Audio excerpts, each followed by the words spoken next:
Big show coming up, brought to you by our great presenting sponsor at Chevrolet. Together, let's drive. We got the Chevy Equinox EV. You go to chevy.com/Equinox EV. Check that thing out. What you're going to check out today on this show. We got updates in our world from TGL and the latest with numbers. Tiger Woods, Rory McIlroy. We got a little Tiger Woods, Jack Nicklaus. What's the latest in the debate saga? We've got Barstool Classic Championship went off. I would love to say without a hitch, but you could argue there was the biggest hitch we've ever had. And then, we discuss how that entire thing was handled. We got a Nelly Korda video. We got a nice show here, gentlemen. Yeah, Nelly Korda video is off and running. So make sure you go check that out. Leave a comment underneath and send it to a buddy. Let's get that thing kind of the exposure that it deserves. The best golfer, female golfer in the world, and really showing off a lot of her talents and her great personality. It's really starting to show the more that we do stuff with her. And yeah, just a great show. All thanks to Chevrolet, who has been there with us for a while at this point. So thank you to Chevrolet. One of the main reasons we're able to do what we were able to do and, do things like the Barstool Classic and play golf with Nelly Korda. It's all due to our great partnerships and sponsors. And Chevrolet's right there at the top of it. The all-electric Equinox EV has it all: a roomy interior, advanced safety features, and more. EPA estimated 319 miles on a full charge, 17.7-inch diagonal standard touchscreen display. That's the best in class. Head over to chevy.com/Equinox EV to check out product info, lease offers, and amazing deals. Chevrolet, together, let's drive. Yeah, I just saw he's updated his debate record to 229-0, which is hilarious. Fore-play, presented by Barstool Sports. We got a nice show today. There's a lot going on in our world. We actually got a lot to talk about here on a January day. We've got a lot going on in the Barstool Classic world. Tuesday was crazy, absolutely crazy, chaotic, panicky, and we're going to go through all of that. We've got huge updates from Lord of the Majors, and there's been a lot of movement in the Lord of the Majors world between he and pretty much everyone on this podcast. We got a new Nelly Korda video that's out. We got TGL had, I would say, its biggest night. We could talk about that, everything that went down with Tiger and all that, the ratings and the whole deal. So, yeah, we got a lot going on. But we can start with the Barstool Classic Tuesday. Well, we should probably start by highlighting the Nelly Korda video. I think that's where we should begin because Nelly Korda, Nelly Korda is one of the most impressive people I think I've ever met. She's number one in the world. She won 1 million tournaments, a lot of them in a row last year. She's a tailor-made athlete. She's just absolutely badass, and she's extremely cool. We threw her in, the fore-play golf cart that seemed to be making quite the waves at the TaylorMade Media Day this year with Tiger Woods, Scotty, Nelly, all kinds of people in that cart. And she was just a fantastic time, and we had a fantastic match. So if you haven't watched it yet, jump on the internet and check out our Nelly Korda video because she's an absolute badass. Yeah, our last 2 videos with professional golfers on the channel will be with Tiger Woods and Nelly Korda. So it's a pretty good spot that we're in right now in terms of collaborations. Something that you really got to take a step away from and say, what the hell's going on? Obviously, TaylorMade is an amazing, amazing partnership for us. But also, as Trent always likes to say, that's also an outrageous thing that TaylorMade's like, yeah, we're going to have these guys be a part of our brand. And then we're also just going to give them the best golfers in the world. So that's exciting. Nelly Korda is amazing. We have a great kind of thing going with her also. I think she finds it to be like enjoyable and funny. And it's like a nice kind of section of her day when she's doing that media day where she doesn't feel like she's kind of the number one golfer in the world. She feels just like a regular person. You can kind of get that feeling the way she says, like, I just get to be me. Like I'm not kind of getting pampered and getting all the stuff and being told where to go and where to stand. So it's nice. It's like, you get a different side of her, which is cool. Every year that we get to see her, she really starts to show a little bit more of her personality. And I thought this year was the best by far. She's awesome. She really is as good as you can ask her to be. Yeah, I think if you watch the tournaments that she's won, and she's won 1 billion of them, she's a very focused individual. And that's when she's at a golf tournament, she's like, I'm going to win this golf tournament. That's what I want to do. And that's what I'm here to do. Yeah. And like Frankie's saying, when she's with us, you get a different side of her, which is great. I think, she is sort of, it has been put on her to be like the face of women's golf. And I understand why, because she's American and she wins all these tournaments. And like, that's a good starting point for the LPGA. And I think she's starting to embrace that a little bit. And she shows that in the video where she's just like super normal, relaxed, and cool and relatable. And like it was a really fun video to do, and I'm excited for people to see it because I do think you see a different side of Nelly Korda in that video. And that's the whole point of these videos. That's the whole point of our whole brand doing collaborations with all of these professional golfers, is to show them in a different light. Because you could, like, yes, at the end of the day, you're just playing golf with them. So that could be the same type of version of them that you see Thursday through Sunday. But that's what we're out there to do, is to make you become a bigger fan of this person and show them, show the viewers, this is who this person really is. And then you feel like you know the person after you're watching it. I know I do that when I watch other collaborations with other pros that I've never met before. It's like, oh shit, now I'm a fan of this guy or this girl. Like, I've watched this for 35 minutes to an hour long, and now I feel like I know them. When I go watch them on TV, now I have a connection to them. I have a connection to it. I've always done that with like the 24/7 in hockey. You watch like a team go to the Winter Classic and you're like in the locker room, and all of a sudden you start like rooting for the St. Louis Blues or something. You're like, what the hell is going on? I feel like I know the equipment manager. You know what I mean? Like, there's a part, but there's a part of it. Like, I remember when the Blues were in it, or even the Blackhawks back in the day, when the fucking goddamn Rangers were on it. I was like, why am I watching this? Because you're watching Henrik Lundqvist put his Christmas tree in his living room, and you're like, why do I know so much about these guys? But that's the beauty. That's literally just describing why the content game is like this is why it's a career, because that is so important for the sport. That's the only reason, is to show people a different side of the stuff they love. And Nelly Korda, yeah, it's just another example of it. You guys are gonna love the video. She's great. Yeah, no, I think that's spot on. I think that's essentially what we're trying to do with the videos. Like we're not trying to shoot course records. We're not trying to make it on the PGA Tour. We're not trying to win golf tournaments in a meritocracy, right? Like, it is personality driven, is sort of what we do, and we're trying to entertain people. And when we bring the pros on, we want them to show off what they do best. That's what's really cool. The best players in the world playing this insanely difficult game at such a high level is awesome.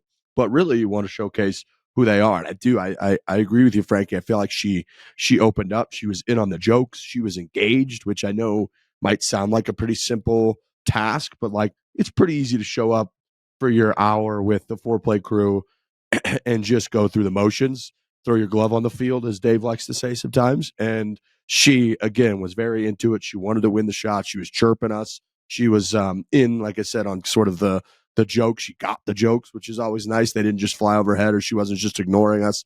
So yeah, she's awesome. We're like Nelly Korda stands on this show. I don't know how you wouldn't be. Like, Yeah. Like Trent said, she's dominant. She's American. She's incredibly marketable. She's had all this pressure put upon her, and she's embraced a lot of it. She went to the Met Gala. She did what she do, like Sports Illustrated. She's done all kinds of stuff off just the course that she wasn't doing, I feel like, over the last several years, that she's really embraced it. So we talked to her about a lot of that stuff. So yeah, she was awesome. Our guys crushed the edit once again. So make sure you hop on everywhere you kind of check out long form videos and check out the Nelly Korda video, because her giving us her time and TaylorMade making it happen is very cool. And checking out the QI35. That was actually, we all kind of hit some absolute bombs during that video with the new QI35 from TaylorMade, the driver, which has that matte gray look. It's so good. I know I can't stop thinking about it, because we got fitted last week, of course. And so there was just a lot of time spent with the new QI35 for the boys here. And I really can't stop thinking. I'm like dreaming about the thing. It's such a good driver. And I still, the anecdote continues to persevere that every time I'm on the driving range and somebody sees that driver, they come over and they go, you got that new one? Whether it's one of the outside guys, one of the cart guys at Greyhawk, one of the other, folks grinding, hitting golf balls in the range at Greyhawk or anywhere, anybody that comes over and checks out that driver, like, can I see that thing for a second? And they look at it and they're like, this thing looks fucking great. Everybody responds that way. Yeah, there's a new. We either have our third or fourth video from the Kingdom, like full fitting video coming out. I would assume relatively soon. We went out there with all the guys. As you guys know, we did a podcast recently from their headquarters, but there is a lot of stuff in that video that I think people are going to love to see, like the different ways that you can change around the new driver. And all of us getting fit into new equipment. Really, it's not just like new year slapping a new logo on the new driver. Like, we all kind of changed around a lot of stuff. I know Trent's in like a whole new set of irons. I'm in a whole new like shaft system essentially. So it is cool. It's a whole different look. I know it's a way deeper look into golf. It's kind of like a niche area of the YouTube golf space, talking about fitting and golf equipment, but definitely amazing strides they've made, TaylorMade, because every single year they're coming out with new drivers, and you would think like it's almost like the iPhone where it's like not much has changed, but somehow, some way, they continuously change it to the point where it like blows our minds, all the things that they can do. And really it comes down to just making it lighter and then being able to put a lot more features into it, which I've gained is like the most important thing in driver building, is just making it lighter. It's the same with race cars. They do the exact same thing with race cars. They're like, how do we make this thing lighter and faster? And that's basically what TaylorMade does every year, and they figure it out. Yeah, because to have a conforming driver to the rules, you have to only use a certain amount of weight. If they were able to like make an illegal driver, they'd be able to do a bunch of different things. But to make it legally conforming to what the rules of golf allow to have this ball go as far as humanly possible, they have to make the shell of the driver, as like the core head of the driver, as light as humanly and physically possible, so that when they do add the weights and they change around the center of gravity and all the stuff that you're going to be using as you swing the golf club, that is perfectly placed around the driver head, where they were never able to do that. If you take a driver from 2005 and the year from 2025, the difference in weight in those driver heads is astronomical. And being able to move, like for me, it's in the video, but you guys will be able to, I could still talk about it. And I think I talked about it last week, where it's like I'm able to take weight where it was always just right in the middle of the driver and move it over all the way to the toe, because every single one of my miss hits is in the toe. And I could take 100 driver swings and it's always in the top right corner, or I guess depending on how you look at it, top left if you're looking down at it, top right when you're looking at the face, because it's off high in the toe. So it's like, hey, let's put the weight there now, because as you swing, it makes sense. It's coming down and the weight is holding that toe just a little bit more flat than usual. And it gets squared up, and all of a sudden you start hitting off the center of the club face, and all of a sudden all those draws or those like top hooks become like little baby draws right down the middle. So it's amazing. And I know not everyone has that access and not everyone has the means to be able to do it, but they're making it more accessible for everyone. That's what this new driver does. The movable weights, you could do it on your own. So it's amazing. If the TaylorMade folks are listening, by the way, we do want the most illegal driver you could possibly make. If you guys have the budget and you have the research to do that, I know this 460cc and there's a maximum and all that. What Frankie just said, if like you could make some super villain driver that's just not legal and you have it, we would take it and play with it 100%. Right? I mean, there's no reason we wouldn't. Yeah, I need it. I need it. Yeah. I need it now. It's a good idea. We had a meeting 3 years ago where we sat at the ball facility of TaylorMade, where we were sitting there and kind of going through. We ended up making Barstool Golf TaylorMade TP5Xs and the My Symbol balls, and those were great. And we were going through all the logos. I remember sitting there and I kind of put my feet up on the table and I was looking up in the sky and I was like, what if you guys made us an illegal golf ball? You don't have to tell anybody. Just like how far could this thing fly? And they looked at us and they're like, far. like if you want us to, like, we could make it go far. Now they didn't do it because it would take way too much time and resources for us idiots to try and hit the ball further. But at the end of the day, they can make this stuff go as as far like your Hancock out there. I don't know why that just came into my head. I think that was on TV the other day. Will Smith. Actually, not a bad movie.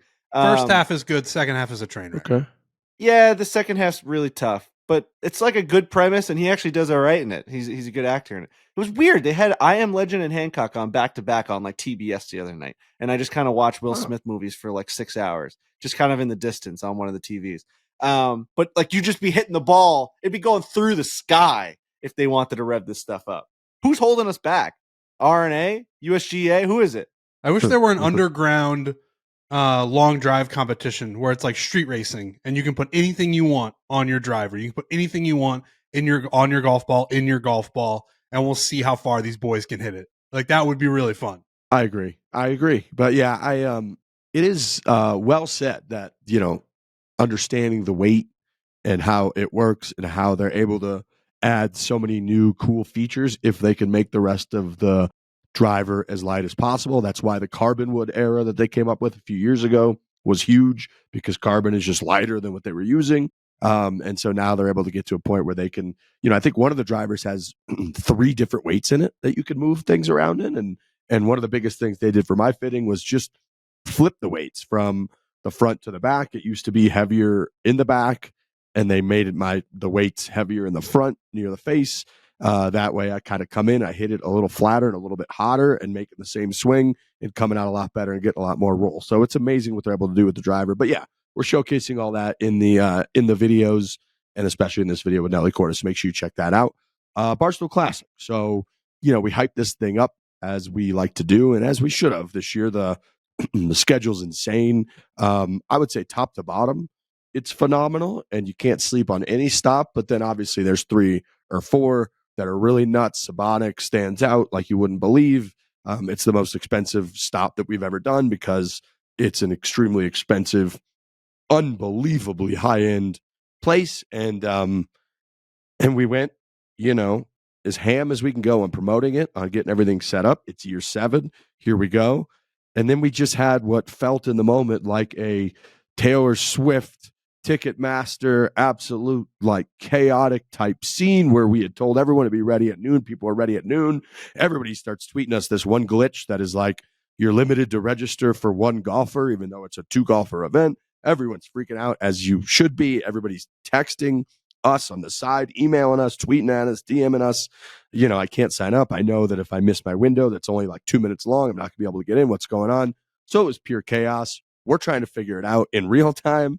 And, a technical issue like that is the most helpless you could possibly feel, because there is nothing that we can do ourselves. We don't know anything about any of the technical back end of the website whatsoever. If it's something that we have an issue with content-wise, we can usually try to fix it. We can come up without new content, come up with a new idea, a new creative thing, whatever the fuck it might be. If it's podcasting, we could figure it out and get it done. If it's merchandise, we could when it's just a technical issue in the back end, we're pretty much just hamstrung by whatever they tell us. And if they're like, yeah, it broke because there was so much traffic to the website, that it essentially broke the site and was delivering a glitch to everyone. And we just sort of are like, okay, what does that mean? What do we do? And this is 8 minutes into registration being open. So we just put a pause on everything and said, all right, it's, 12:08 or 12:10 or whatever the hell it was.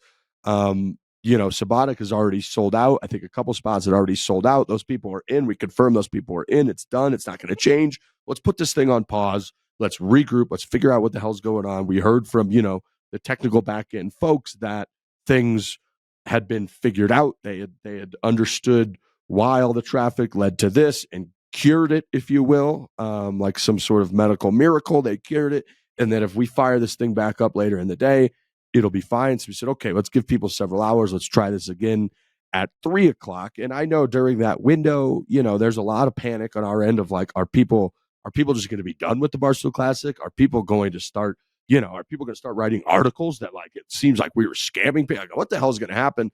And instead, everybody handled it, I would say, from what I've understood, unbelievably well. Our team on the customer service side said they were getting hundreds of emails from people that were insanely kind, being like, we completely understand. You guys have such a tough job. You have a thankless job. Anything can go wrong. Thanks for all the updates. We'll be ready at 3:00. And I'm sure there's some people out there that are still pissed off and that acted pissed off, and I understand. But for the most part, what seemed like complete chaos and panic, I think, was handled pretty well by everybody and ended up going off at 3 without a hitch the second time around. And from my understanding, I think we ended up in a pretty damn good spot, all things considered. Yeah, I think so. I think it ended up working out. Riggs, you tweeted it, but having a website crash because of too much traffic, as bad as that is, it's kind of cool. It shows how much demand there still is. It's year 7 of the Barstool Classic.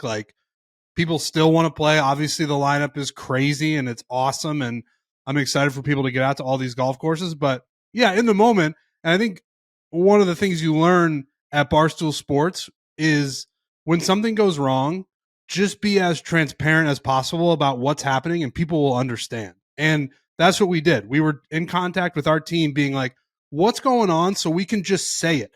We want to say out loud to the internet what's going on with the Barstool Classic registration. Too much traffic and it shut it down. Boom, we can say that. Oh, if you stop sold out before it shut down, boom, we can say that. We're not trying to pull the wool over anybody's eyes. We are helpless in regards to technology. I can't even say the word. And we're just going to tell people what's going on because that's the safest and best way to do it. And that's what we did. We fired it back up at 3. To my understanding, I'm pretty sure they're all sold out now. If they're not, there's like 2 spots left at 1 or 2 places. And it's fine. Like, it really does speak to how much people want to play in the Barstool Classic. And we're incredibly appreciative of people being patient when something goes wrong, because we just didn't foresee it. We've been doing this for a long time. The signups and the registration usually go off without a hitch. And it's like, bang, the whole thing sold out in 2 minutes, and it's like, boom, we're done with that. Now we got to plan our travel, and we're going to go to these stops, and it's going to be great seeing these folks. So when it breaks down because of too much traffic, you're just like, shit. But we tried to handle the best way we could. I think we did, and it was nice to hear that people were, they weren't freaking out. I'm sure some people were, and that's understandable. But for people to be reaching out and being like, hey, we understand, like, things happen. We're going to stick with you guys, was really nice. So a chaotic day, but overall, it came out all right. Yeah, obviously not a positive that the website crashed, but for us, we can take away some positives that it's such a high demand tournament that so many people want to log in at the same time. In year 7, that the website quite literally couldn't handle it. First time in 7 years that's ever happened.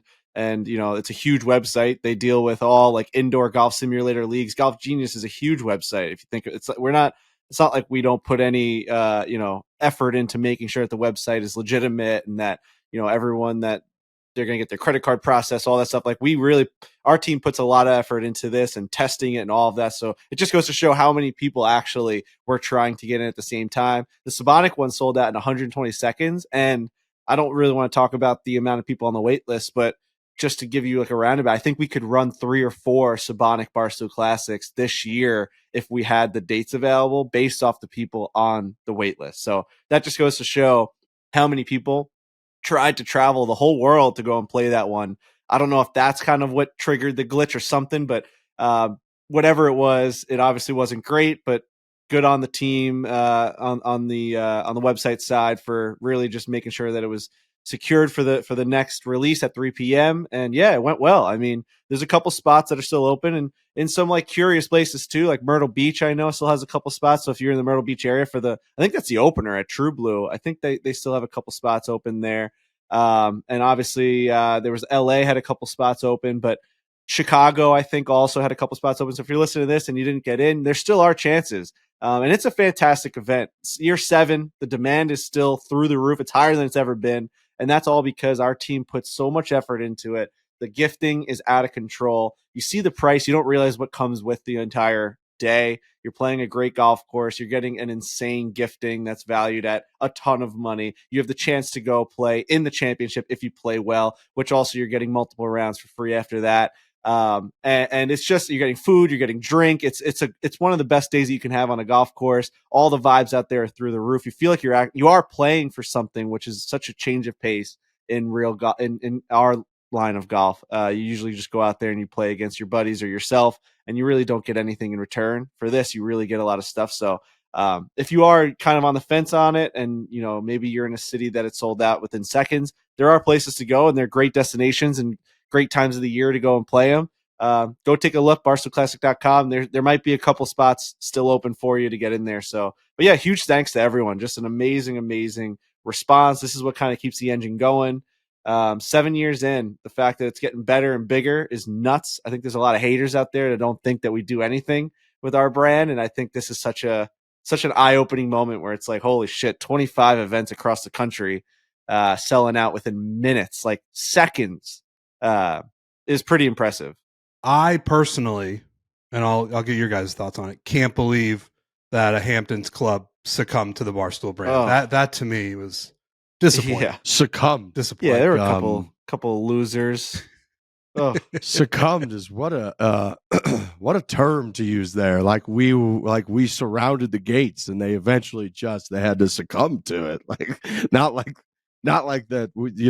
Frankie, didn't someone try and make Succumbed succumb once? Didn't I don't know. Didn't the environmentalists like show up last year? Remember they were like walking across the fairway and like they like tried to like barge into the locker room. You remember really? I think that was we talked about that. Maybe.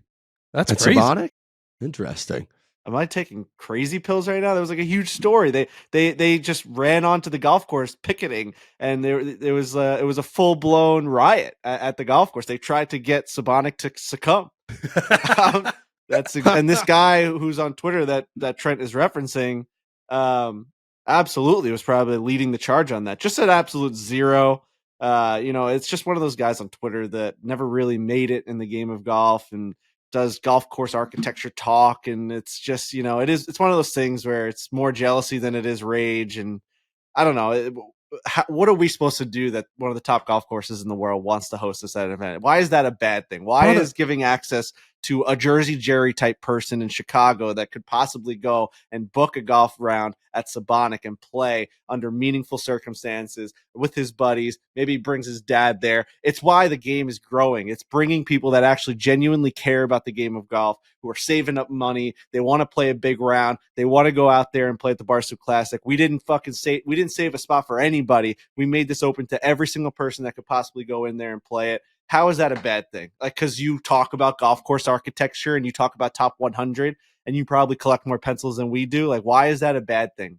That's what I don't get. That's the part that makes no sense to me. And we can move on from this guy. But I was just saying, like, the people who are in that event, 100% of them will not have access to Sabonis otherwise. So that's a good thing. You are allowing people who otherwise wouldn't be able to play a super sweet golf course. They now have the access and are allowed to play that golf course.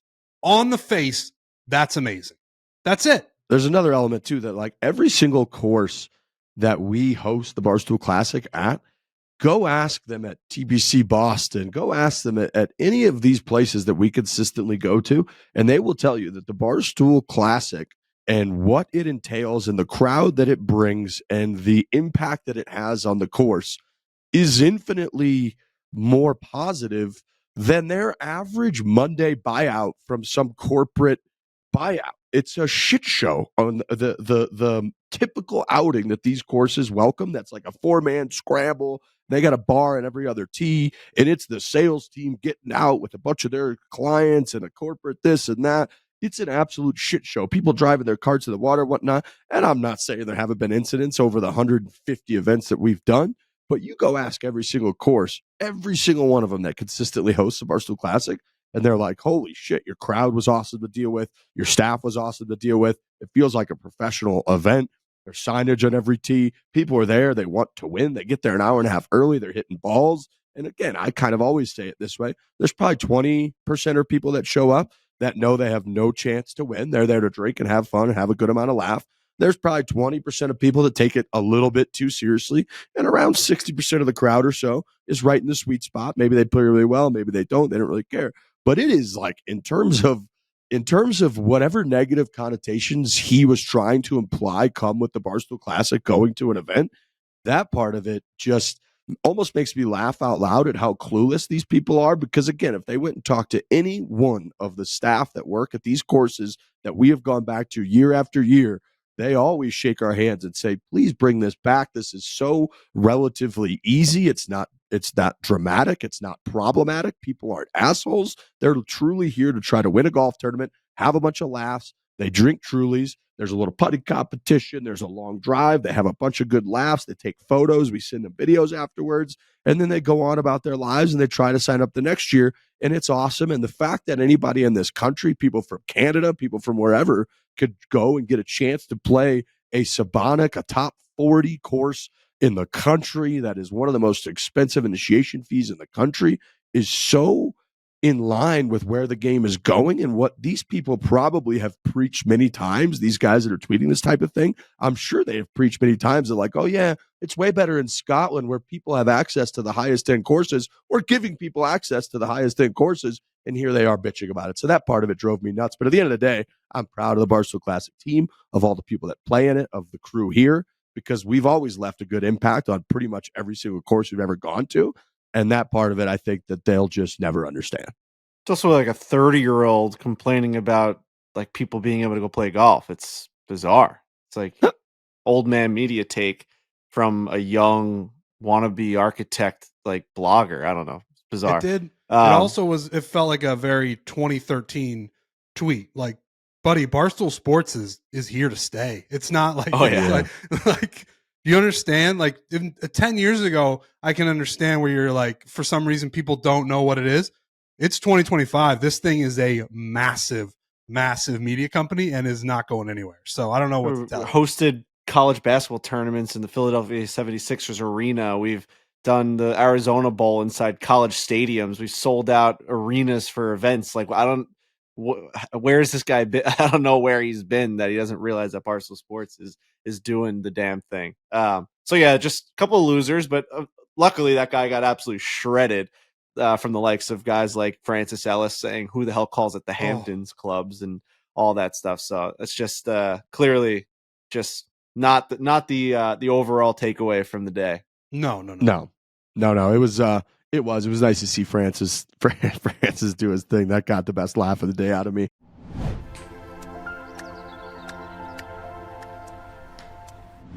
This ain't the little itty bitty teeny tiny bowl. This is Super Bowl 59. That's the number, right? I'm looking at an L, an I, and an X. Mm-hmm. Okay. It's Super Bowl 59. Get in on the action at DraftKings Sportsbook, an official sports betting partner of Super Bowl 59. Scoring touchdowns is key to hoisting the Vince Lombardi Trophy, and you have a shot to score big by betting on them at DraftKings Sportsbook, the number one place to bet touchdowns. Ready to place your first bet? Try betting on something quite simple like a player to score 6. Go to the DraftKings Sportsbook app and make that pick. New DraftKings customers can bet $5 to get $200 in bonus bets instantly. You just got to have some skin in the game, boys. It's a great time for it, too. You got the Super Bowl. You got NHL kind of heating up right now. Obviously, NBA heating up. And golf. Golf is in full swing. We've got a great tournament this weekend that we'll be having some action on. So you got to be in it to win it. And yeah, it's just great. Just a lot of futures that are starting to come to fruition. It's a lot of action. I'm going Chiefs, by the way. I'm doing Chiefs. I'm fully on the Chiefs. Okay. I'm a little torn, but I think that's I'm torn. Understandable. They keep doing it. They keep doing it. I know. The Mahomes stat of like being clutch with the ball is unbeatable. I think he's like 8 for 8 or something like that whenever he's had the ball with less than like 5 minutes left in a must-have drive, and he scores every single time. So I don't know how you bet against that. Download the DraftKings Sportsbook app and use code 4. That is code 4, F-O-R-E, for new customers to get $200 in bonus bets instantly when you bet just $5 only on DraftKings Sportsbook.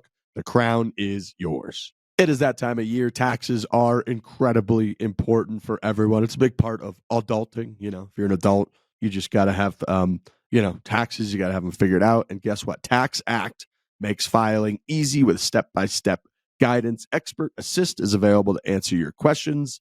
If you need a little help or a lot, there's a level of service for you. They can answer all types of tax-related questions. That is Tax Act. And you'll talk to a credentialed tax expert at Tax Act, EAs, CPAs, or tax attorneys. And every tax expert at Tax Act is based in the U.S. Tax Act, important to use, gentlemen. Yeah, we use Tax Act here at Barstool Sports. Definitely very important to use.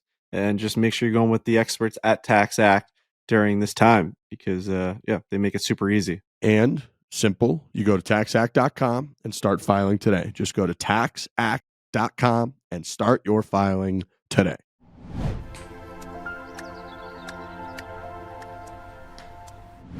TGL went off Monday night earlier than usual. It went off at 6:30, and it was a different day than usual in terms of the scheduling for TGL. But it was sort of their biggest blockbuster match that they can have. It was Tiger against Rory. You had the likes of, Kiz in there, Captain Keegan in there. You had Tom Kim with his kind of fiery personality and competitive nature on the golf course. And I would say start to finish, it was awesome. I think it was everything that TGL could possibly hope to be. I think that we use the barometer a lot of our buddies group texts, and buddies group texts were popping off. People were loving the Tom Kim action. Kiz played infinitely better than he played the first time, which wasn't that hard to do, but he played pretty damn well under those circumstances. Tiger was hitting big shots and making putts, and everybody was kind of making putts. It was going toe to toe. It went into an overtime. So we get into a lot of the details and get into the ratings, which I don't think they were as high as they thought they were going to be. We can get into all that stuff. But my general takeaway was that I'm so happy that that exists and that I got to watch something like that on Monday night, because otherwise I don't think I would have seen Tiger Woods in alive and like signs of life since the PNC all the way up until, you know, his tournament in a couple weeks. And instead I've seen him a couple different times.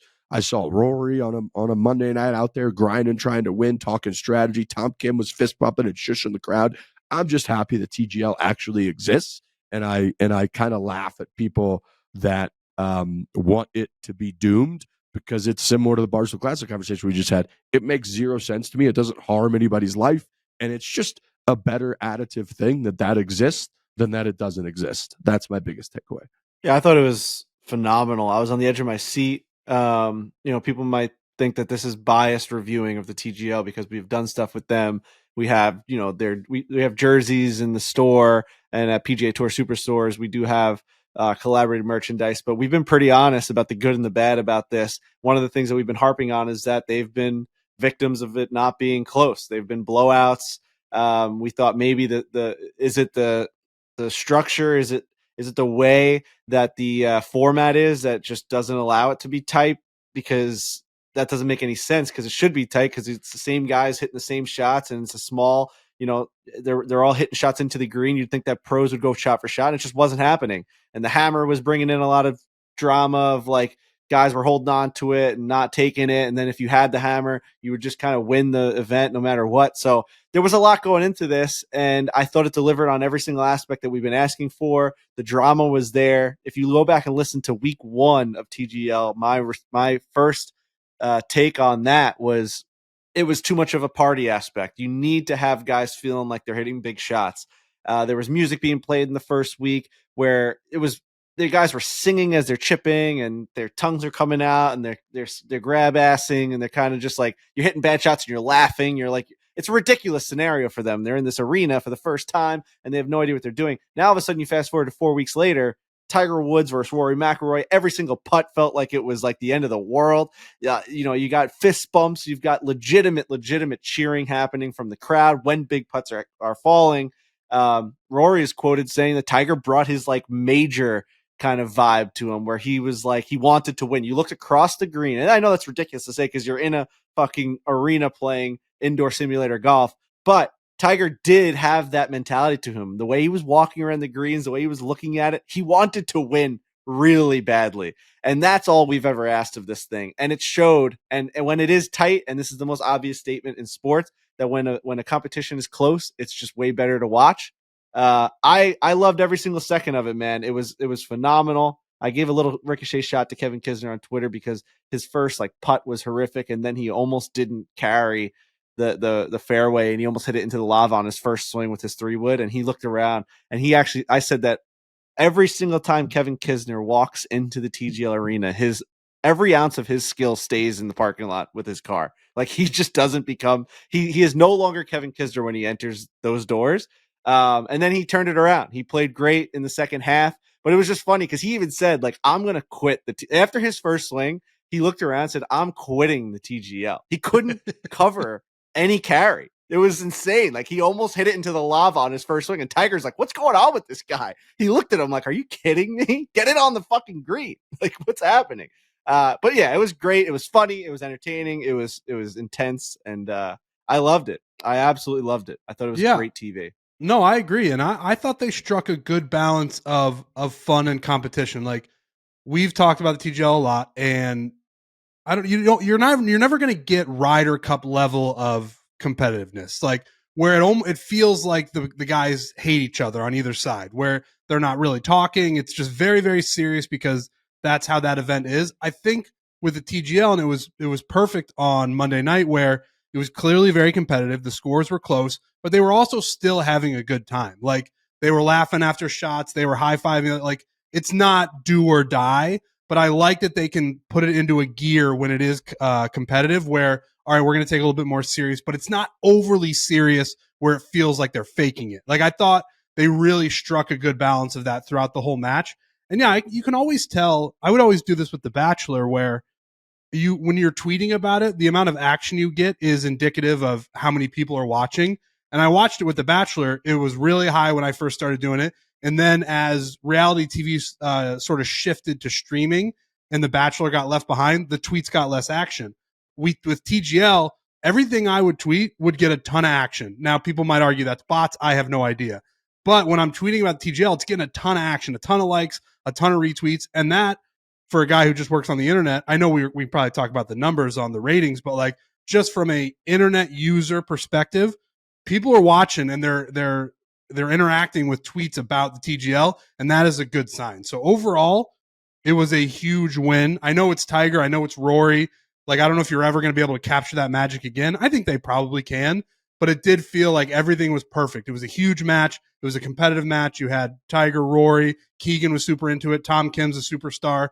Like, if they can hit a couple of those points every single match, this thing's going to be a success in my eyes. I agree with all the points. I think, I think it was a really good mix of different types of value add, players on Monday night. And what I mean by that is, like, if everyone was a Kevin Kisner, I don't think it would work. If everyone was a Tiger, I don't think it would work. I think Tom Kim and Sahith Theegala are two great examples of, like, Tom Kim is not incredibly entertaining in terms of talking shit, and he's some wise ass. Like, in fact, I don't think he or Sahith do any of that. I can't remember a single clip. Yet they are integral to the entertainment factor because of how into it they are. Like Sahith was saying that he had 184 mile an hour ball speed last week or a couple weeks ago. That was higher than he's ever had, even in like a major championship. Tom Kim was out there reacting in the same way that he was reacting in the President's Cup, and it comes off as authentic. That guy, everything that guy does comes off as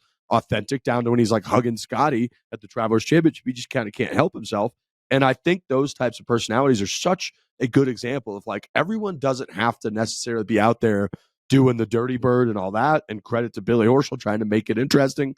But, like, those two guys, again, Tom Kim and Sahith, they just stick out to me as guys that, like, make the product way better because of how into it they are. And then you mix that up with Tiger Woods just being such a big name, Kiz being Kiz, and it was so nice to see him. Like, he had the one drive where he piped it over all the carry and hit it down there like nearly 300 something yards or whatever. And I truly, like, everybody kind of felt relief and happiness for him, being like, because, man, you could get in that spot where you just can't get out of it. You're in the stadium, literally, you're in the arena. So yeah, I thought the closeness of the match. I mean, look, there were college football games this year that were total duds because they weren't that close, where everyone was like, this format sucks, they ruined it. So you're going to have a college football playoff game that people aren't that crazy about. Then you can obviously have a TGL match that people aren't going to be that crazy about when it's not that close. And it's true. It's like when you have that close of a match, the strategy, the hammer was coming in. There was like a huge putt that Tiger had, I think on the 9th hole of the alternate shot, where Tiger had a putt for 2 points and to tie the hole. Like, so to not lose 2 points because they had hammered. So it was the biggest putt you could possibly have, basically, in that environment. And it went like full 360, lipped in, and it was a huge putt. I remember sitting on, like, literally on the edge of my seat, like Frankie said. I was like, this is a huge fucking putt. Like, if he misses this, they lose the match. Basically, they're going to lose 2 points. The hammer, it's not going to have worked out, whatever. And instead, he makes the putt, so there's no blood. Plus, they're able to have the hammer, which gives you all the power and all that. So yes, it's not the Ryder Cup. We get that. Nobody's trying to say it's a substitute, but I'll be honest with you. I found that infinitely more entertaining on Monday night than, the American Express final round, Way more entertaining. Oh yeah. Way more. And the numbers, I think the numbers got a little skewed based off of the timing. I don't know why they went at 6:30. I'm assuming it was schedules and guys flying back out or whatever it may be, but they scheduled this one at 6:30 Eastern time, which I think it was because of that Duke game, which is crazy because, like, that's 3:30 on the Pacific, and it's just like guys are just in the middle of their day with no chance of being able to watch this thing. And you saw, so I think it was like an average of like 860,000 people or whatever it may be, but the peak viewership was over 1 million at 8:30. So towards the end of it, as it's coming down to the end, they're about to go to overtime. They're about to go to like that shootout style chip, whoever chips it closer. wins. That was over 1 million people. So you just think like if that starts at 8:30, it's averaging way over 1 million, and it's peaking at even higher than that because of how good of a match it was. So and we know all about that in the YouTube content game, where it's like if you just release it at the wrong time, if you try and do a live video at the wrong time, you're just not going to get the right numbers. So that's something that they're going to have to figure out. It's live scheduling, it's live TV. You know, you're kind of at the mercy of whatever is going on that night. Like you said, there's a Duke game. But yeah, no, I thought it was fantastic, man. It was really, really good. Huge putts. You're sitting there being like, you're texting your buddies, like, is he going to make this? Why are they throwing the hammer here? They still don't understand the hammer quite.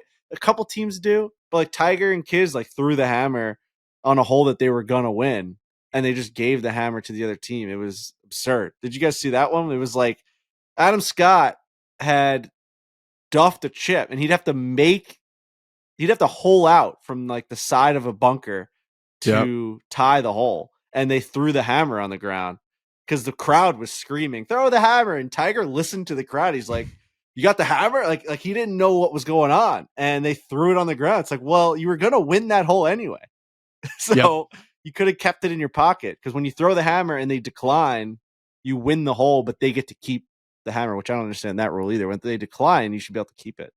Yeah. But I do like that the decline is an auto loss of hole, because like Adam Scott could have chipped that in. You know what I mean? Like he obviously, true. It's very unlikely. So you are kind of surrendering. But yeah, that was a bad use of it. And we got to talk about Tiger's shot clock violation. First shot is very like I don't know. It's a little Tiger-esque to be the guy to found the league, be the guy to, you know, have all the pace of play being talked about right now in golf. And then of all the people, it's like Tiger Woods has the first shot clock violation by 1 second because he's going through his iconic putting routine and he's trying to tie a hole against Roy McIlroy for a birdie. It did feel like a little bit of like a downer at the time almost. Luckily he got through it. Tiger's team still won, and it ended up being a whole thing.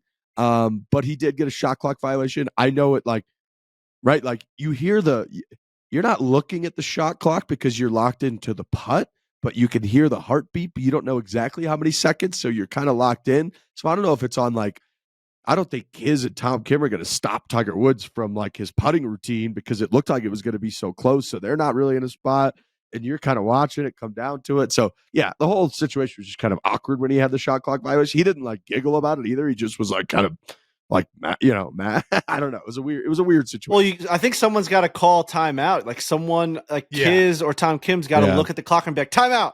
Because you get 2 timeouts. So, and Tiger would have been rattled, but if he doesn't take that club back within 1 second, you got to call a timeout for him and just be like, listen, we were about to get a shot clock violation and lose the hole. You need to make sure, you need to step off this and just like forget that this even happened. Reread the putt and let's just get back at this thing. It was funny. I did see a tweet where someone was like, nobody knows how to react to the shot clock. Right? Is it a funny moment or is it a very serious moment? Because Tiger was very much, he didn't really react at all, and it felt very awkward in the moment. Yeah. It's supposed to be serious. You lost the hole. You lose the match. Like you lose the hole. They're trying to win the match. Like it's the same as him missing a putt. It's like it's even worse. He doesn't even get to attempt it. And they took really long to read the green. Him and Kiz were kind of walking over around it. So forever. Yeah, no, I think it should be a serious thing. I don't think anything from here on out should be fabricated at all. Just play the matches. It'll all just come out.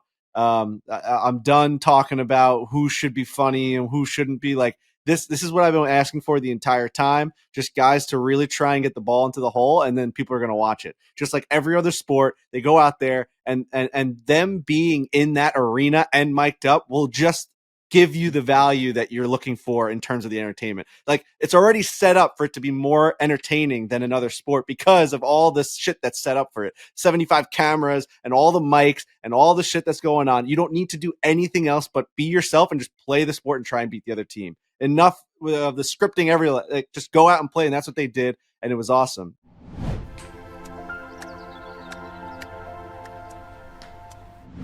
For us, golf is simple. It's the chance to get out there, have fun with our friends. Things can obviously get in the way. It could be, you know, work might be hassling you. Drama might be hassling you. Maybe it's cart path only that day. Maybe the group in front of you is slow. I talk about pace of play. Fireball is going to make all that better. It doesn't really matter what's going on because you're going to have yourself a delightful time with that iconic cinnamon whiskey, the 50 milliliter shooters. Make it so easy. There's no like glassware cleanup. There's no danger. There's no mixing. There's no guessing. You just rip open those 50 milliliter shooters, take that cap off. It's fun. It's a fun part of the process. You cheers your pals. Somebody said something funny. Maybe somebody's got a funny toast. Knock it back, and everything's better. Yeah, it really is. And we're going to be having our fair share of fireballs, I assume, next week at the Waste Management Phoenix Open. There's a lot of fun to be had, a lot of camaraderie, a lot of golf being played. I cannot wait. Can't wait to get out there. Can't wait to make some birdies and have some fireballs and cheers them with my fellow golf brethren. I love it. Fireball's great. It's iconic. I got a bunch in my place. Whenever I have friends come by or we go out and play on the golf course, I throw a bunch in my bag and boom, we just rip them back and have a delightful time out there. Fireball is the birdie shot of golf and the number one shot in the U.S. If you're feeling like upping the ante on the course this weekend, no matter where you might be, maybe you're in a cold place that doesn't have a golf course, you're just going to watch sports, you're going to watch golf on TV, make sure you grab the new Fireball Birdie Shot Club. It is literally a golf club filled with fireball nips.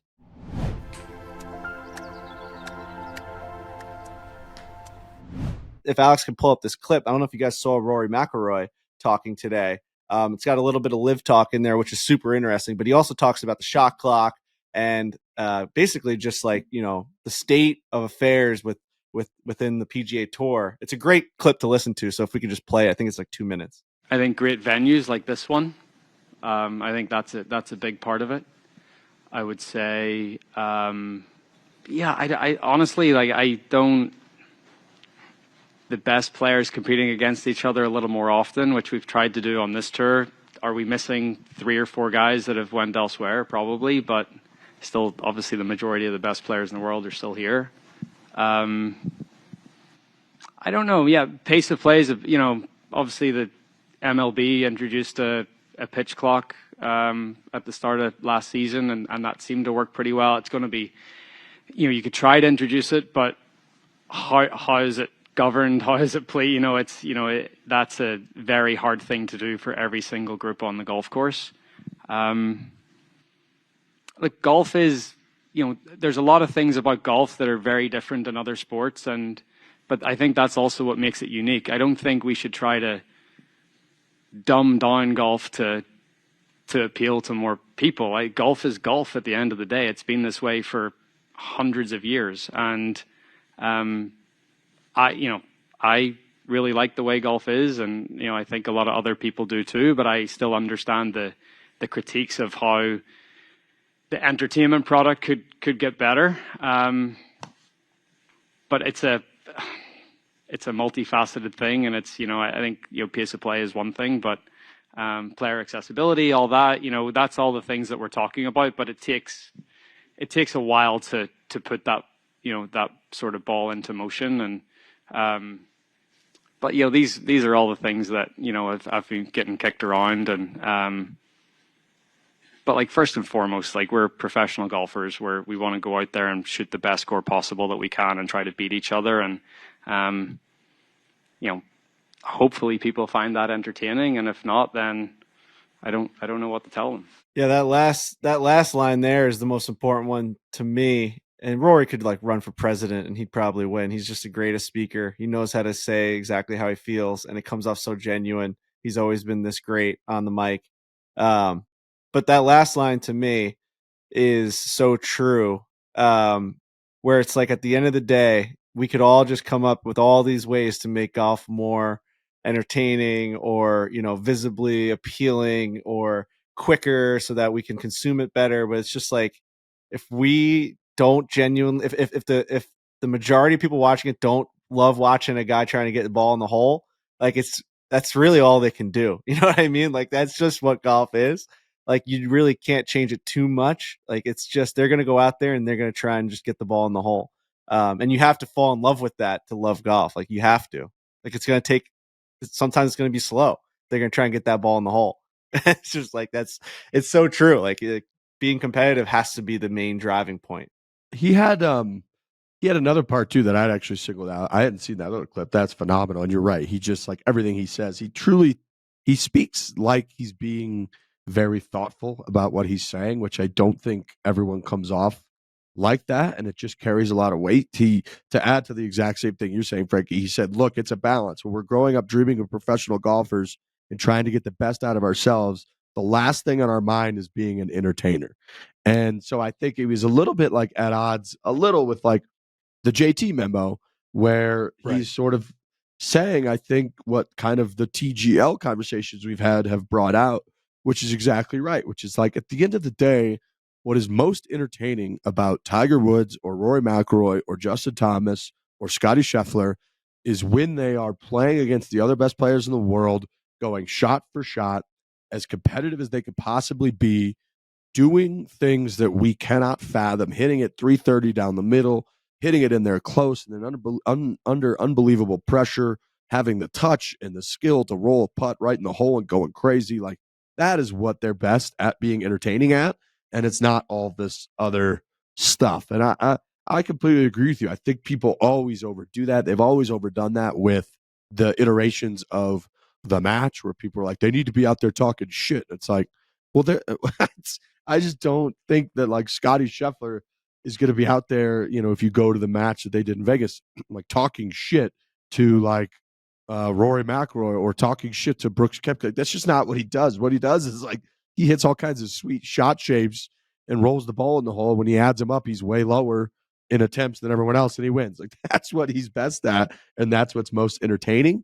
And it's funny that, of course, it was Rory that kind of put that in the right words and is kind of capturing what I think we've been trying to say. I do think he came off a bit stubborn with the pace of play thing. Like, that doesn't mean you shouldn't try to speed things up. Like, he's taking fully the other side of the JT thing, not to pit those two against each other, but it does seem to be a reaction to, we got to be more entertaining out there. And I understand and I agree with what you guys are saying about, it's better for them to just be competitive and very, very good at the game of golf. They don't have to be Jerry Seinfeld out there.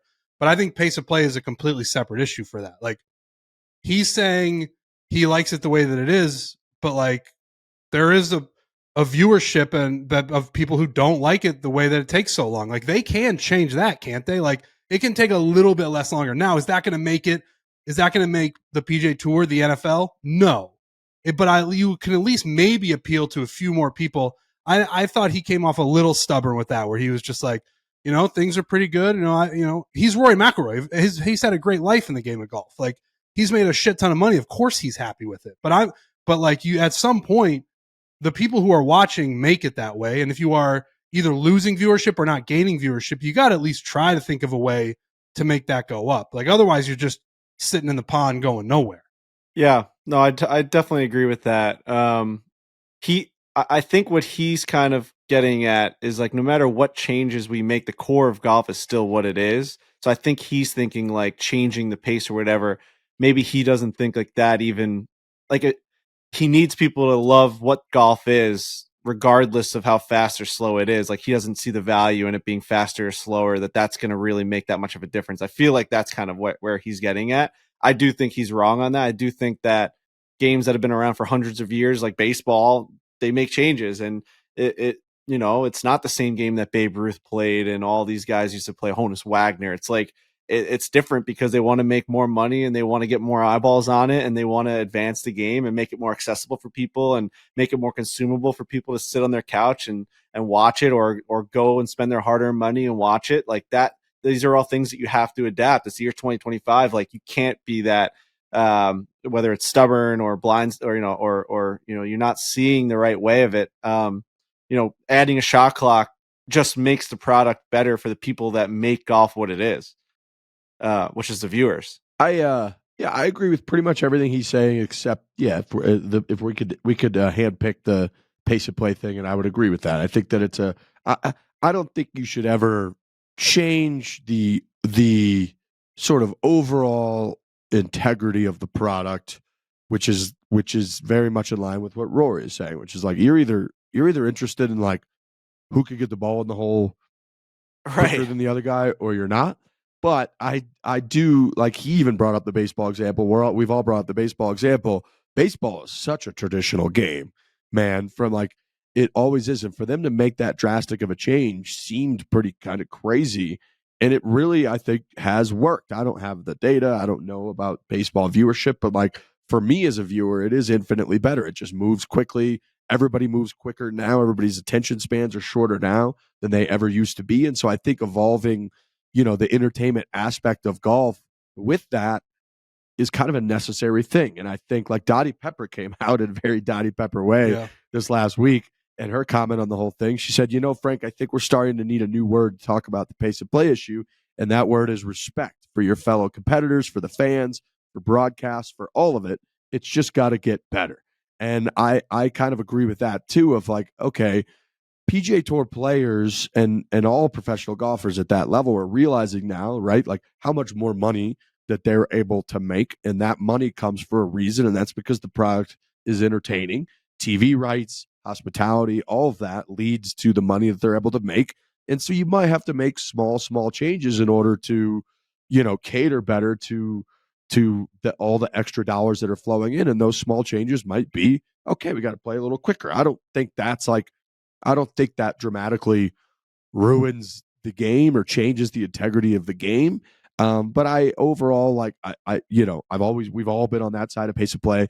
I think a shot clock is coming out to be a very good solution. I think we've loved it in TGL, and implementing it in some, natural way that works on the PGA Tour would be great. Get the pace of play thing figured out. I think that will trickle down through recreational golf too and make more people into recreational golf. I think the biggest negative for most people is how long golf takes. That's why for years now there's been talks of like, should it just be 12 holes because you're out there forever? No, people should be able to play, 18 holes of golf with their friends in 3.5 or 4 hours. That's very realistic. These guys played in 5 hours and 39 minutes a couple weeks ago in the final round of the American Express. They went over on the TV window by 40 minutes. That is like disrespectful. Like I've gotten arguments with my buddies before who take forever, where I'm like, you're cheating. Like what you're doing is cheating. Like that's literally a form of cheating. It's like if you're making us just stand around all day while you fucking fiddle around, and that's outside the window of like how much time you have to hit a shot, you're basically cheating. And so I like what Rory's saying in a lot of ways, but I would handpick the pace of play thing and be like, I think they got to get that under control. And I don't think that's like you're sacrificing a lot of integrity in the history of golf by having people be like, just play in 40 seconds. It's really not that hard. And I don't think he's really talking against JT when he says I don't want to be an entertainer. I'm a golfer. JT's entire, letter to the whole entire players union or whatever was like, we need to give more access. That's really all we need to do. We don't need to be not who we are. We just need people to see who we are and give them more access. We can't shut them off. It's more about like putting the mic on when you're walking from the tee box to the fairway and not saying no to that interview, which he brings up. He's like, that's going to take a while to get people used to it, but obviously it's all things that we're working on. I don't think he's necessarily saying like, I don't want to be a comedian out there. Like I'm a golfer. Like he's saying the same things that JT is saying. Like, we got to try that stuff. That stuff's more normal. That stuff, is easily integratable. The other thing that you got to think about, there's two sides to every single debate, obviously, which we can get into later about our Lord of the Majors guy who has declined our debate. Do you guys think that if the American Express was 3 hours instead of 5 hours and 30 minutes, that the ratings would have been higher? It just was a dog shit tournament with It's a good question. With no players in it. It all comes down to the competition. Like if that American Express was 11 hours long, but it had Dustin Johnson, John Rahm, Tiger Woods, Rory McIlroy coming down the final stretch, the viewership would have been over 1 million people. It doesn't matter how long it would have been. So I bet you Rory's sitting there being like, yeah, a lot of these conversations come out after the worst tournaments of the year because the ratings are like 100,000 people, but like 0 people were in that event because we play these signature events because we have all these new systems and we really don't have to play in that event anymore. And like, that's why that was just a shitty event. Just like when the Detroit Tigers play like the Cleveland Guardians on a 1 o'clock, ESPN Sunday night, whatever, just a shitty time slot for shitty teams. No one's watching it compared to the Yankees versus Dodgers. Like it's just sports just have bad weeks. It's just like football has bad matchups that don't bring in great ratings. There's like, you could see the other side of the argument, and it has to be quicker for sure. Because when you want to invest in it and you want to watch it, it's just boring as fuck because it's long and it's dragged out. But Rory's seeing that the numbers are there when the play is good. So he's just like, why do we have to change it? We're making tons of money. Tons. Yeah. No, he did. And he came out, one of Rory's other kind of final points is like, I came out on the wrong side of it last year, but I would say the last round of the US Open was pretty entertaining. And that was pure competitive golf. I think the more we can get to scenarios like that, the better. And I think you're right. Like, I don't think the ratings were going to change by one person based on this pace of play change at the final round of the Amex. I think it's a very uninteresting golf course. I think they had a pretty uninteresting field, and I think they had a pretty uninteresting final leaderboard, and that's just going to lead to all of that. It's an uninteresting time of year for golf, in the fact that you still had all kinds of football going on. So all that's going against them. I do think just in general, if you had pace of play be an hour and a half faster in the professional golf level, that it would kind of trickle all the way through. And when people did tune in, it would be more entertaining and they'd be more likely to tune in more often because it would be faster paced. But I don't think it would have changed that one event in any way. And it kind of does go back to, like, I think Rory is right that the more, the more we can get like two of the biggest players in the game battling it out for the biggest prize in the game, aka Rory versus Bryce of the US Open, like that would be better. But like you're saying, you're going to get shitty products a decent amount of the time in any sport, and especially in golf. It's just kind of boring. Yeah, you don't get Josh Allen versus Patrick Mahomes every single week. It's just not going to happen. It all leads up to that. That's why the majors are the majors. Now we're just describing like what golf is as a sport. There's tournaments and there's ways to like build your ranking up, and then you try and get into majors, and the majors are the highlighted events that everyone watches and all the money's around. It's like, this is just what golf is, guys. Like, I feel like Rory wants to take the mic and just throw it on the ground and be like, this is what you've all signed up for. Like, you're talking about the American Express. Like, I'm playing in the AT&T Pro-Am. Like, it's all just like leading up to the big ones. We only have a couple big ones, just like every other sport only has a couple big ones, man. Like, it's just, there's only a couple big ones here that really people care about. Right. And the floor is lower for golf. And the reason for that is that it's a niche sport. At the end of the day, it's not baseball. It's none of those things. It's just less people play golf and are interested in golf than are interested in baseball and football and basketball. And I guess maybe we just got to come to terms with that. Certainly splitting the talent pool. And this is an argument we've been having for 8 years now? I don't know, 5 years about with Live and PGA Tour, where it's, you split the talent pool on a sport that's already a niche sport. You're really fucking yourself. There's people who make a lot of money doing it, but then overall for the sport, you're fucking yourself. So yeah, he is right in that it just kind of is what it is. I do think they could still pick up pace of play just in general. Like, I do, Riggs is right. I think it would be a trickle down and people are like, all right, maybe we can play faster golf, but he is right in the overall where it's like, this just might be what it is, but you got to get the talent pool back together. And I don't know when that's ever going to happen. Right. The other side of it is like, if you're faster, you might break out of the niche sport category. That might just be maybe, but it's just like, it's trying. It's because clearly the other sports have figured out a way to be like, we need all these people to watch this in this allotted amount of time. And golf is the only sport where it's like, it could go on for 6 hours and we have no idea how to convince you as a viewer to stay here the whole entire day and be invested in it. So, it's worth trying. I'm not going to be wavered off that point. It's definitely worth trying to go faster. Yeah, and I think that a lot of the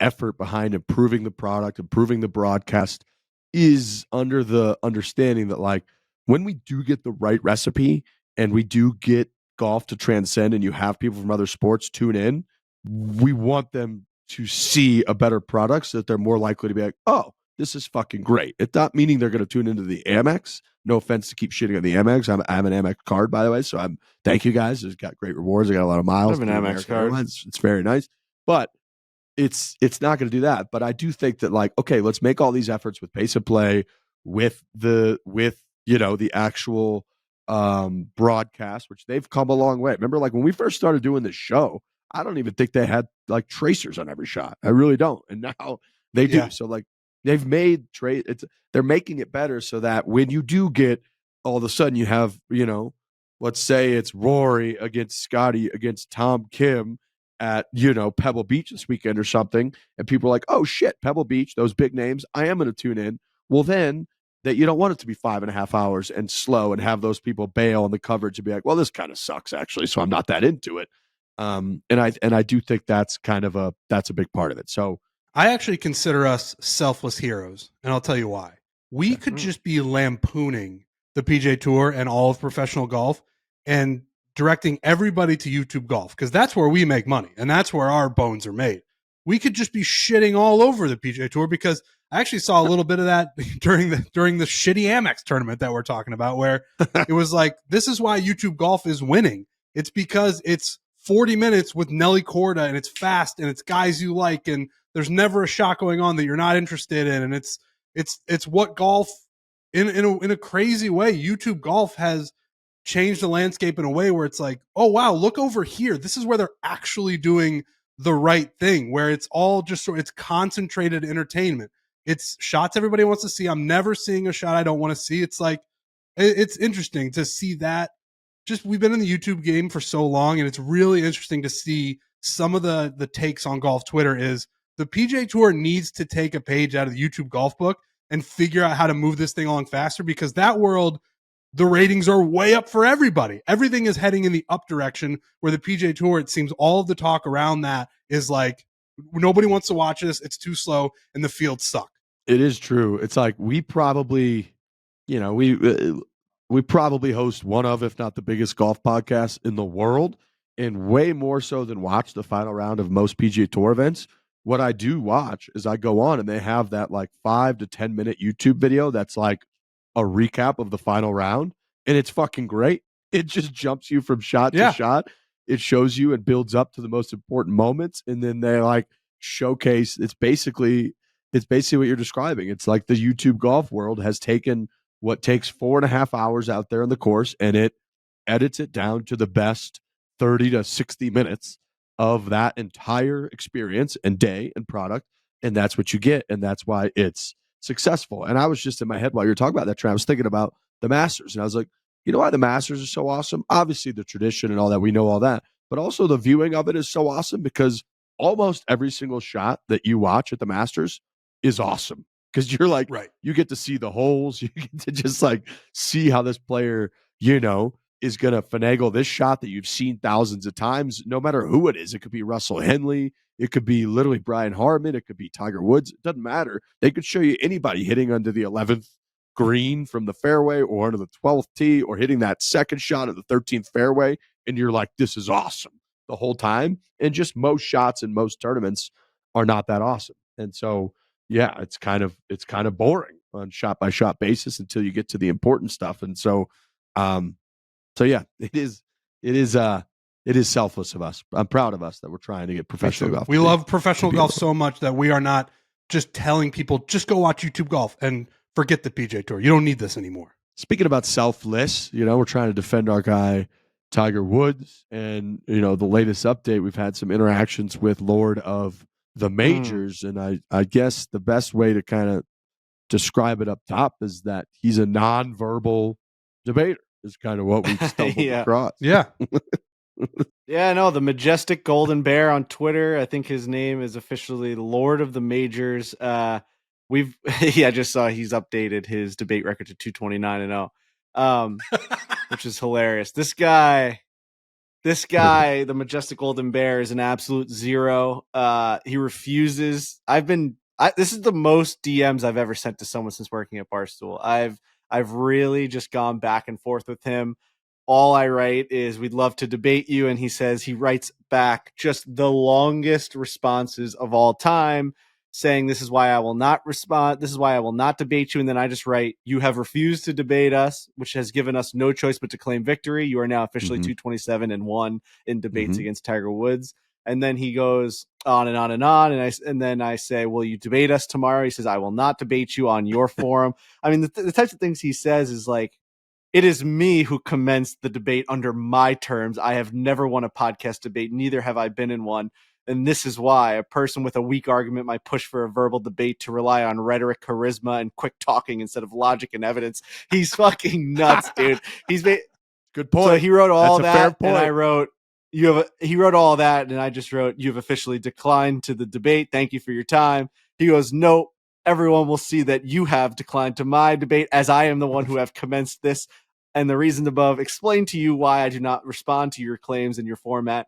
And then I said, unfortunately, you have declined to the debate. And he says, no, you have, because I initiated it, and you are the one that cannot escape. That's what he said. You are the one that cannot escape. I don't do live debates, and I have my reasons. And and he wrote, and be careful how you speak of me. That's all I can tell you. Oh my goodness. That's a threat. Ooh, that's what we call a threat, baby. Mm-hmm. Yeah, that's not good. I don't like any of that. That kind of made me feel a little bit hot. Oh boy. Oh boy. Yeah, that's not good. Yeah, listen, he's passionate. He's passionate about the Golden Bear, and I understand where he's coming from in the sense that he does not do live debates because live debates can be persuaded by, me speaking loudly or over him or cutting him off. He's just presenting fact in written form, and he's saying that should be the only form of debate because he clearly goes deep into like charisma and being able to speak clearly and all this stuff. He's acting like we're not humans. He's acting like humans don't exist, right? Like that's right. He might be a robot. The United States of America has been shaped by public debate, and debate factors in charisma and your ability to orate stuff like that matters a lot. He's arguing actually what you brought up last podcast. It's Nixon versus Kennedy. He's arguing that you don't need he's saying TV is I'm going to lose the presidency if we televise this debate. That's what he's saying. He's saying that the presidential election and candidate and the race, you should just publish in pure written word form your takes on your website, and then no one should ever see you. You should never talk, and they should just base who they're going to vote for on what you wrote on your website. That's it. That's the whole thing. He's a huge fan of the Golden Bear. He loves Jack Nicklaus more than anyone loves Jack Nicklaus. He refuses to lose the debate. I will not succumb to him, to his victory. I will claim a victory for us. He says that he is 229-0. I think he's 220. Well, I don't even know how he got to 229 because I think he was 227-1. He had a couple wins in the last couple of days. Oh, he had a couple wins. Like. So I'm calling him 228-1. I guess he's claiming victory maybe over fore-play tracker, who he got caught up in the weeds with as well. Fore-play tracker was responding to him, and then he thought that he was with us, and then fore-play tracker blocked him at one point. So then the Golden Bear, victory there.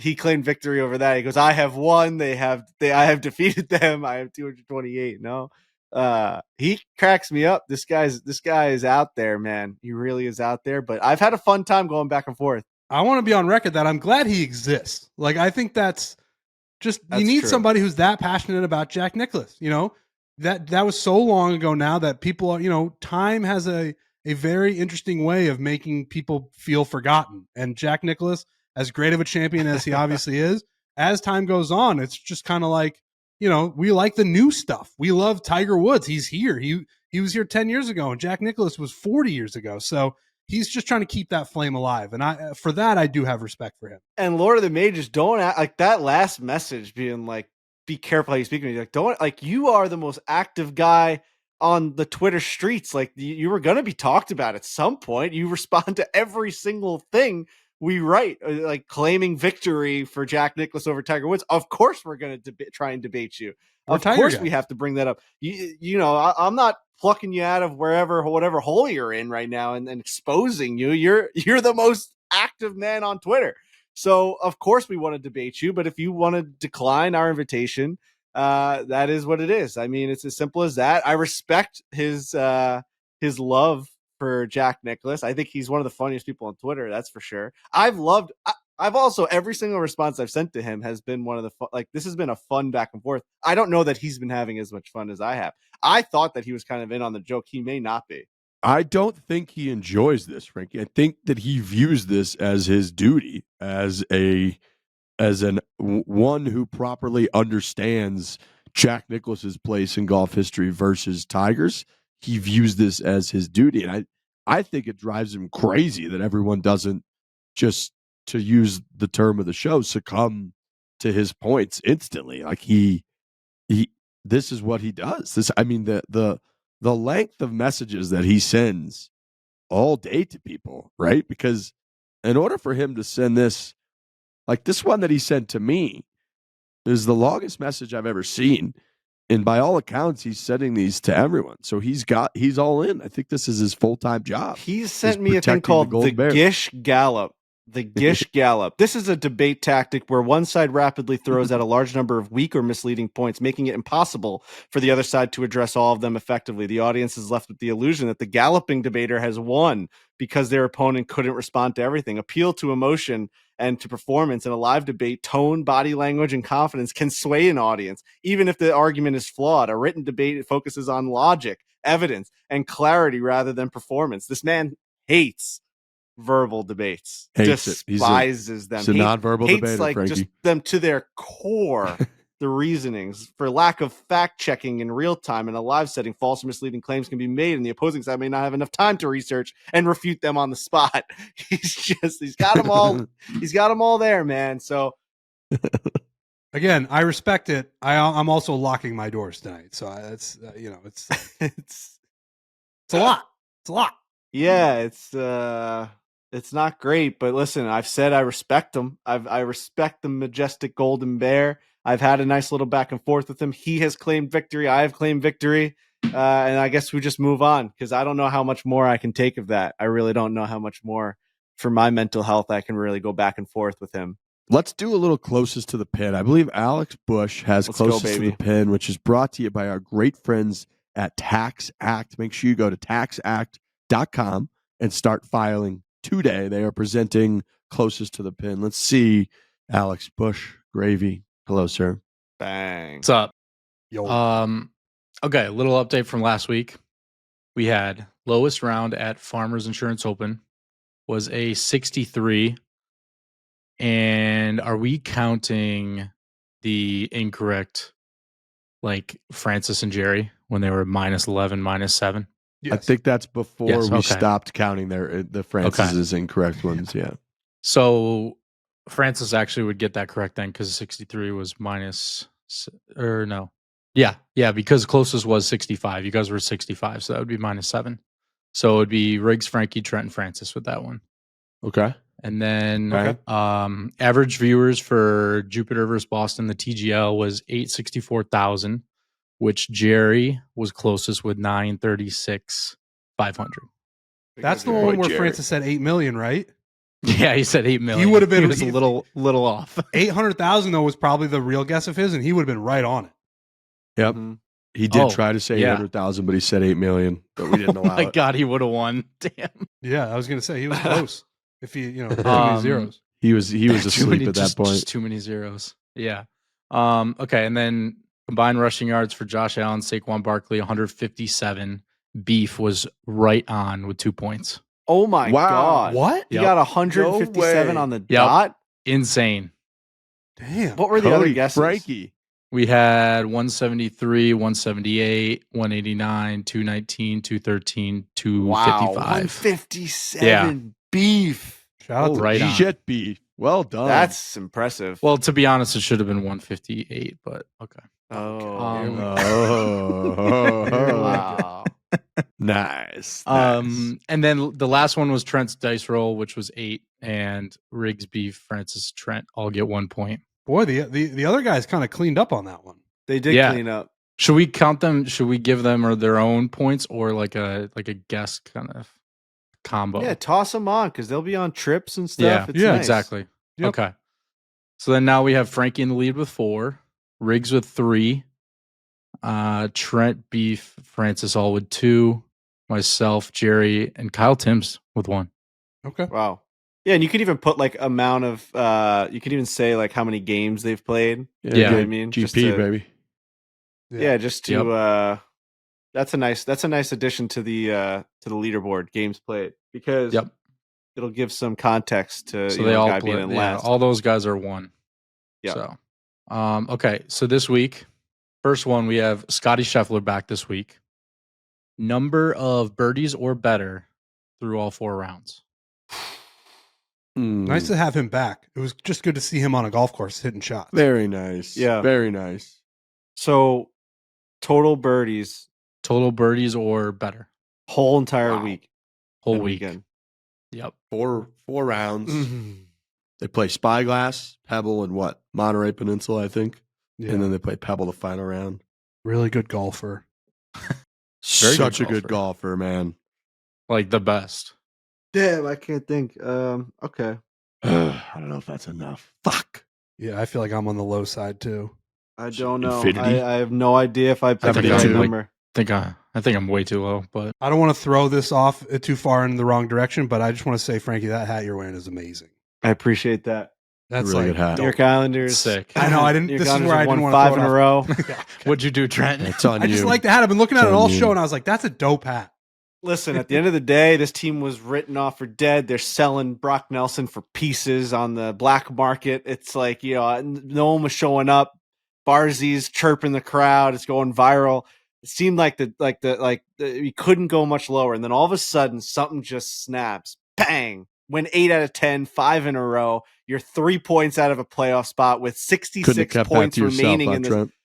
You know, It's just, couldn't- this is what God sport damn it, Trent. is. Like you think it's over, and it ain't over, man. Like we're right in the mix now. We do have a hard schedule coming up, but God, Brock Nelson, please don't move him, Lou. I know that people say that we need to leverage this for the future, but really, does the future get that much better by trading for like a late first rounder and like a B+ prospect? Like Brock Nelson is just simply better than anyone that you would be getting right now. The guy scores 30 goals a year. You can't just give up on this team right now. We have a good core, we have a good defense, we have a good goalie.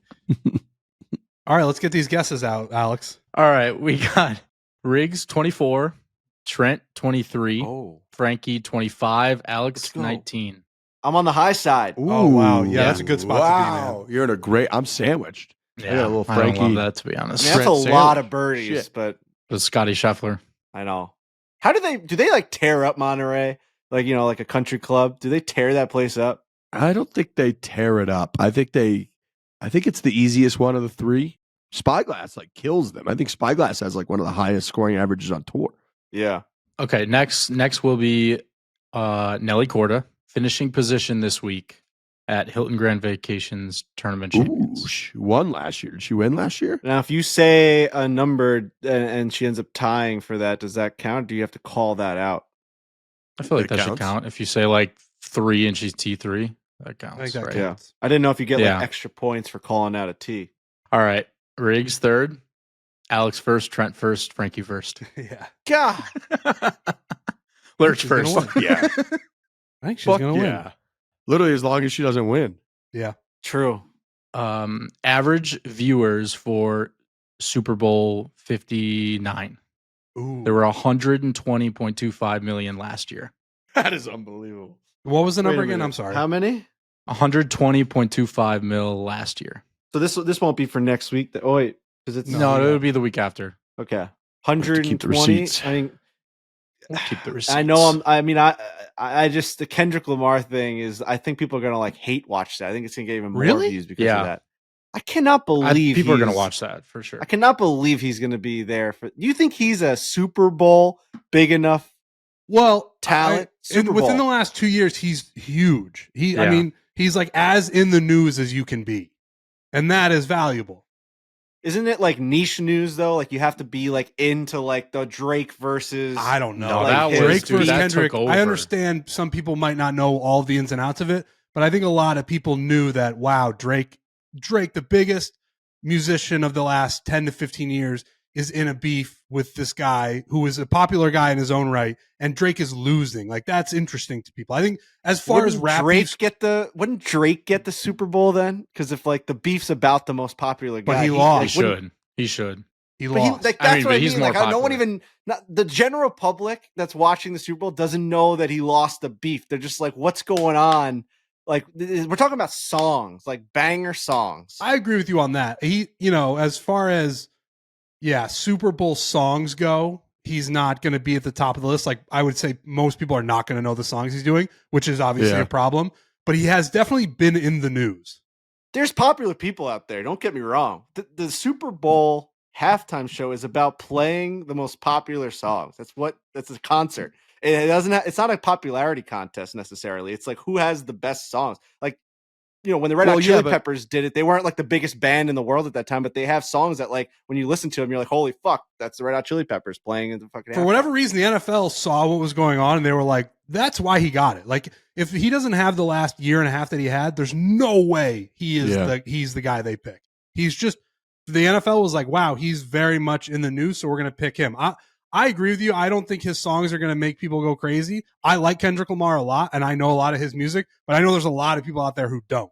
I still think Bruno Mars might have been my favorite Super Bowl performer in a long time. He was good. I mean, didn't he do like some covers too? Like he was great. He's a performer.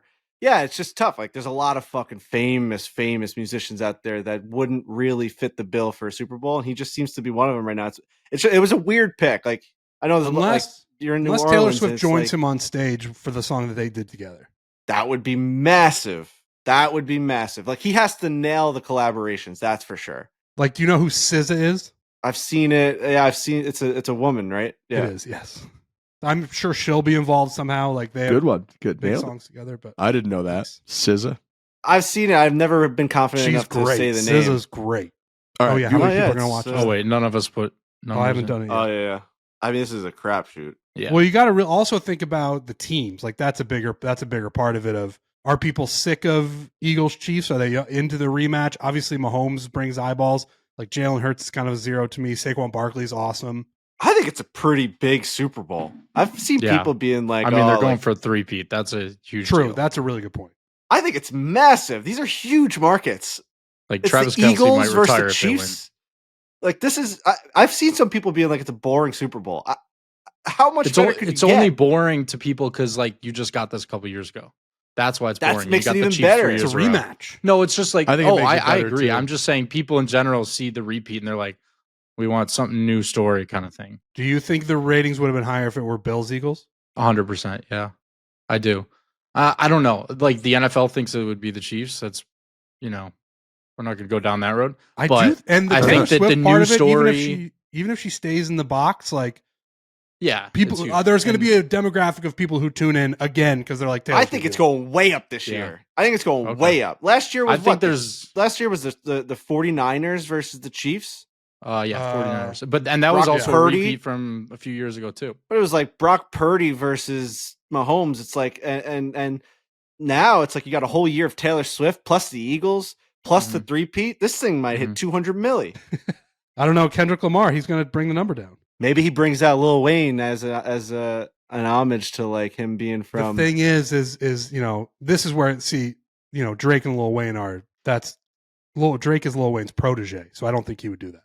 Should have been Lil Wayne and Drake at this one. Oh, I would have lost my mind because it's in New Orleans. That would have been insane. Lil Wayne's in New Orleans. You're coming around to it. It's a weird pick. No, dude, listen. I understand your reticence of it being Kendrick Lamar. There are definitely people out there who are bigger and would be a bigger deal. I just think the NFL looked at it and we're like, we're doing hip hop people now. We're doing hip hop stars. It was Dr. Dre and Snoop Dogg and 50 Cent and Which Eminem. Was awesome. Awesome. That was like my dream come true. They were like, who's the biggest name right now in hip hop? 50 Cent was upside down. What? 50 Cent was upside down. He was a little chubby too then. Like when they shot that In the Club video in 2003, he was way more ripped than he was in 2023 or whatever. But yeah, they just saw like this is getting the most eyeballs right now. And I'll be very curious to see people's reaction. I'm sure they're not going to love it because they're just not going to know a lot of the songs. Yeah, I hope that he'll be a little bit, humble about. That's one of his songs, right? Isn't it Humble? Yep. Nice.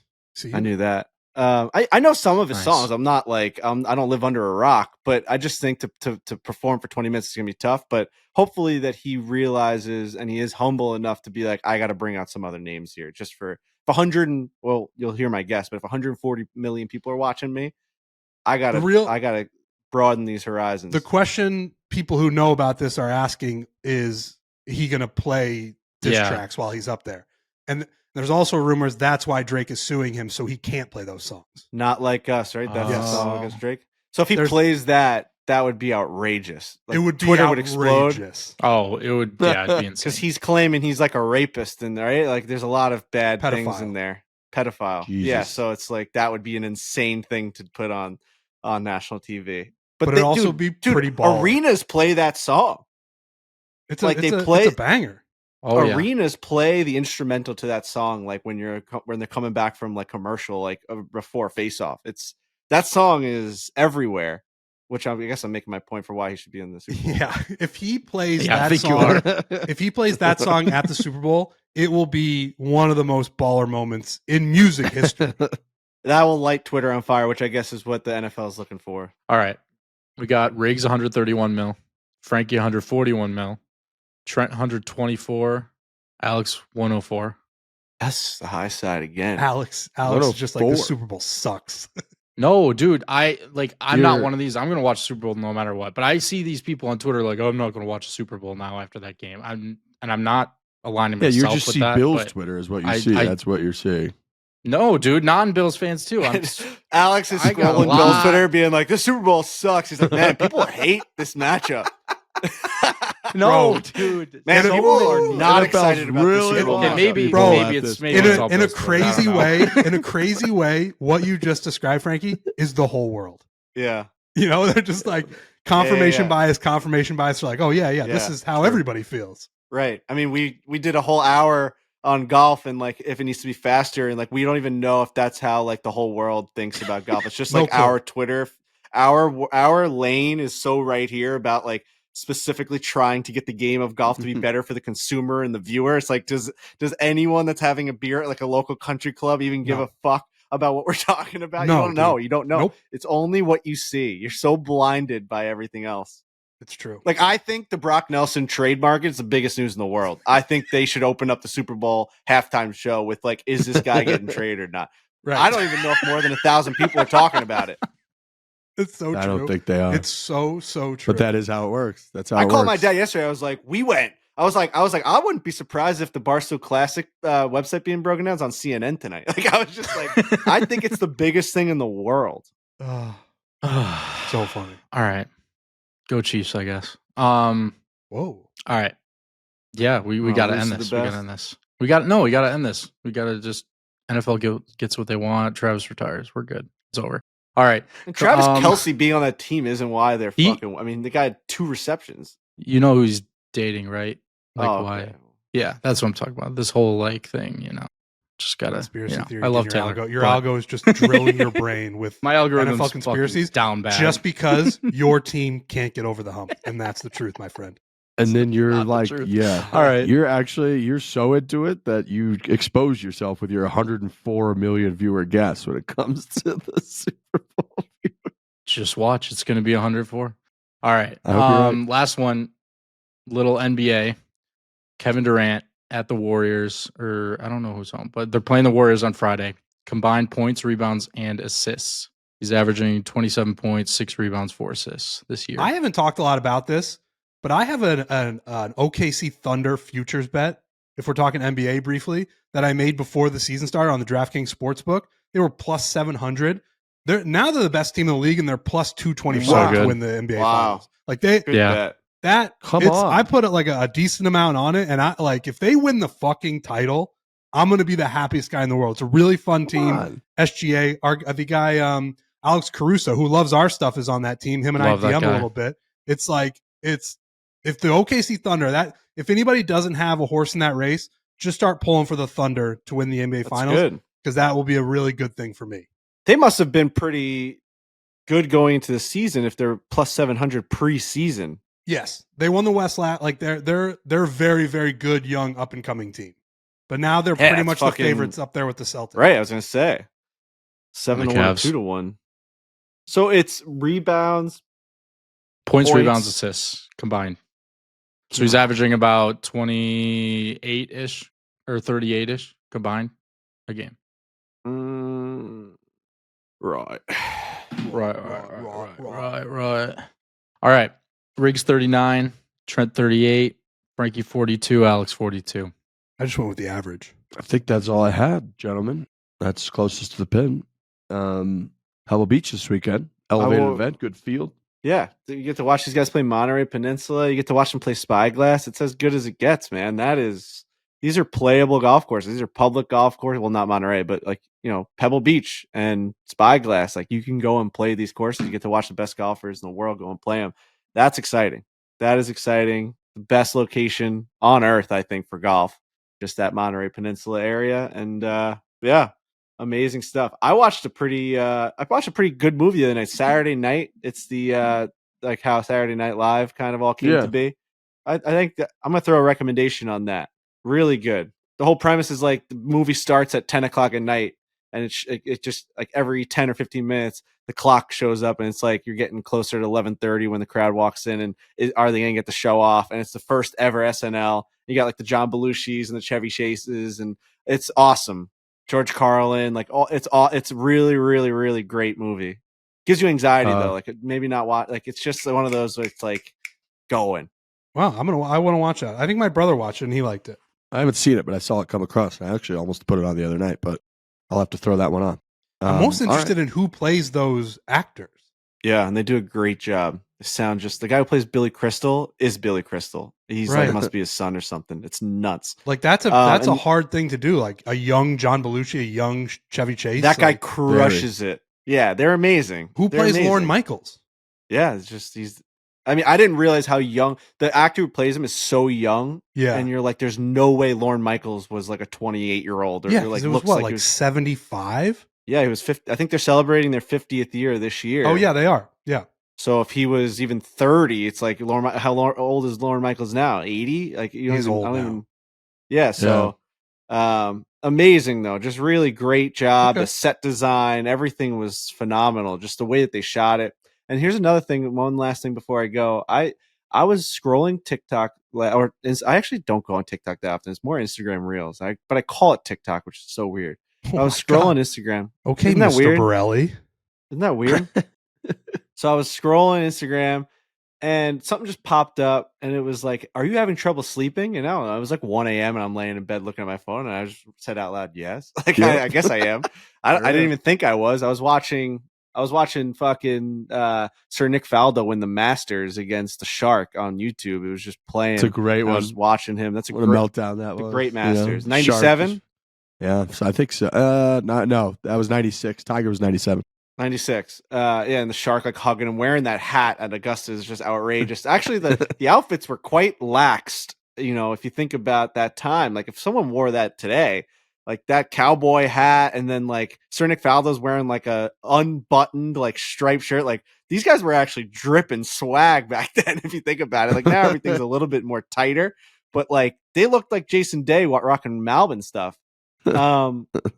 I would love, and this might exist, but like an Instagram or a Twitter account of old golf outfits. I would follow that. There's some great ones, man. Gotta be. And basically, it was like a little tip. It was a little tip that said, if you're having trouble sleeping, there's like a psychology thing that you can go through where you basically close your eyes and you say a word. So you could say the word rest, and like you're kind of just thinking the word rest, and then you go through the letter R. And you just say a bunch of non-emotional R words, like not like you're supposed to say like things that wouldn't make you like think of something else that might get your brain going, but you say just like the word rust, river, rope, and you just go through words, and then you go to E, and by the time you get to T, if you're not already like super tired or fall asleep, like you go through another word. And I swear I did it last night, and I don't remember when I fell asleep, but it was somewhere in between thinking of these words. It was like I was hypnotized. It was bizarre. And I guess it's like a psychology theory or not theory, but thing that you do, exercise that just resets your brain and like utilizes it in a way that's like, we're going to turn off now. I mean, I think that's essentially, it's a little bit more detailed, but it's essentially counting sheep. Correct. It is. Yeah.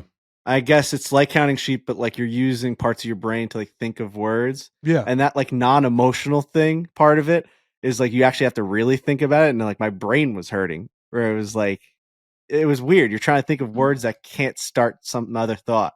It was cool. It was like fun. I enjoyed it. Cool. That'll help some people out there, I'm sure. I think so. I remember. And last thing before we go, you go. Well, I was just saying, Lurch would always go through and just play golf courses in his head. Remember that for his move to fall asleep, which is actually pretty. I've done that sometimes too. When you can't fall asleep, it kind of works. That's so true. I want to get you guys' reaction to this video real quick. And I don't know if Alex can play it. It's on Instagram. He might be able to. Look at this fucking video on Instagram of 1960s hockey in like full HD color and slow-mo. Look at these fucking psychopaths. Look at the No goalie helmet. wearing no helmet. Is this not the coolest video you've ever seen? It looks like a video game. This really blows my mind. It makes you like, when you see like old footage of sports and they're grainy and black and white, I don't think they're real people. And then when you see this, you're like, oh, that's a real person that just lived in the 1960s that played hockey. Like someone that I would see at the grocery store today. Look at them fighting, dude. Chaos, leaning over the glass. Look at this. Look at this. You got the Rangers. You got the Canadians. Look at this. Look at this footage. This is great. How did they get that? I don't understand this footage. The coloring, how smooth it is. Look at this. No helmets. The goalies aren't wearing helmets. They're ripping slap shots around each other. There's no glass anywhere. The crowd's not protected. Just chaos. The one thing I always pick up on when I'm watching footage of old sport, regardless if it's hockey or golf or whatever, is how like lax all of the things are to keep the crowd away from the action. Like if you watch old golf clips, there's that famous one where I can't remember who it is, but when as soon as they make the putt, everybody dives into the hole to try to get the golf ball. Like as things got bigger and bigger and more popular, they started to shove people away. There's nets at baseball games, there's glass at hockey games, but it used to be you could just like hang over or stand next to the person who was playing the professional sport. It's really changed. That's a good point. That's a good point. That footage, that's like the first time I've seen footage like that from that long ago. That doesn't just look like somebody made it up on a grainy black and white, way too fast video feed. That looks really good. There's footage of Babe Ruth hitting he's hitting batting practice that's in 4K, like slow-mo kind of. It's insane. He's just kind of like smacking the ball around and talking. It's like how he looks like a guy. He doesn't look like the Babe Ruth that's running around real quick around the bases. Right. Like, Babe Ruth has now hit the 621st home run here in New York. That's sick. So that's kind of what I've been dealing with. Watching your reels on TikTok? Oh well, no, I've got another response here. Okay. All right. Yeah, no, this is it's a lot. Yeah. Okay. Majestic Golden Bear. We're gonna just end that there, you know? Yep. All right. All right, everyone. Thank you for listening. Appreciate it. Thank you to all our sponsors. Thanks everybody who signed up for the Barstool Classic. Excited to see everybody around the country this entire year, 2025, year 7 of the Barstool Classic. So enjoy Pebble Beach and the whole Monterey Peninsula, the best players in the world out there slapping it around. I think I saw top 45 out of the top 50 or something like that are playing this week out at Pebble. So enjoy that. And we'll be back next week. It's Phoenix Open, WMPO week. So we'll be in Arizona. We'll be all over that event. So see you out there. Thank you for listening. Have a great weekend. Hit it hard.